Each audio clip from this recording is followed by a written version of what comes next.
The decision to release Ilse Koch sparked outrage among camp survivors, the public, and U.S. officials, as her terrible reputation made her a symbol of cruelty, even though there wasn't evidence to tie her to the more serious allegations.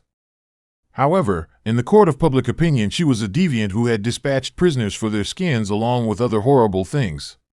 The public and press widely viewed her early release as a miscarriage of justice. The backlash led to her rearrest by West German authorities in 1949, shortly after her release, as they sought to retry her under German law to address public demand for justice. Due to the controversy, Ilse Koch was extradited to West Germany and retried for a third time in Augsburg in 1950. The court sentenced her to life imprisonment. This time the sentence held, and she remained in Achak Women's Prison for the rest of her life. Ilse Koch sought to appeal her sentence in federal court, but it was dismissed. She later made several petitions for a pardon, all of which were rejected by the Bavarian Ministry of Justice. Koch even protested her life sentence to the International Human Rights Commission. All of her appeals and petitions were unsuccessful. There were 3 children Ilse Koch had with Karl Otto Koch. She also had a 4th child with a fellow inmate while she was awaiting trial at Dachau.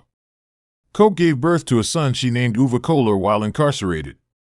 The child was immediately handed over to the child welfare authorities. Uwe only discovered the identity of his mother as a teenager and began to correspond with and visit his mother in 1966. At the age of 60, she was experiencing delusions that the camp survivors would abuse her in her cell. In 1967, with no hope of release and suffering from delusions, she made a fatal decision. In a final note she left to her son, she told him this was the only way for her and this was a release.